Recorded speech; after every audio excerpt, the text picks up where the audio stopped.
Esok hari Isnin, seperti biasa tuan-tuan dan puan-puan, jom bantu kita untuk sebar-sebarkan.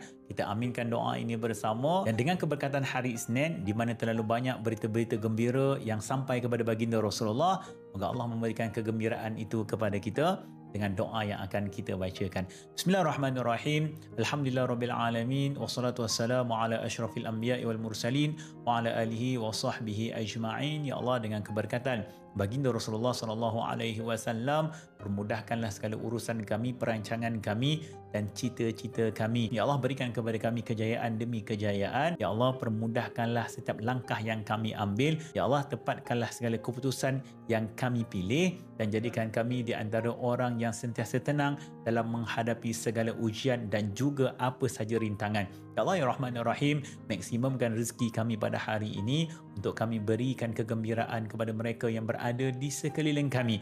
Kami lakukan untuk mereka, ya Allah. Kami buat ini untuk mereka, ya Allah. Berikan kepada kami, ya Allah, kekuatan. Dengan kekuatan, la hawla wa la quwata illa billah. Ya Allah, ya Rahman ya Rahim, berikan kepada kami kesembuhan, berikan kepada kami kekuatan, jauhkan kami daripada penyakit-penyakit. Ya Allah, kami sangat memerlukan bantuan daripada Engkau dan berikan kepada kami, ya Allah, kekuatan untuk memberikan manfaat kepada mereka yang mengharapkan kekuatan daripada kami. La ilaha illa anta subhanaka inna kunna minaz zalimin. Rabbana atina fid dunya hasanah wa fil akhirati hasanah wa qina azabannar. Amin amin ya rabbal alamin. Masya-Allah tabarakallah. Jom tuan-tuan dan puan-puan, kita mulakan hari kita, mulakan minggu ini dengan nama Allah. Moga Allah memberikan kepada kita tentang kejayaan demi kejayaan. Moga Allah mudahkan segala urusan. Alhamdulillah.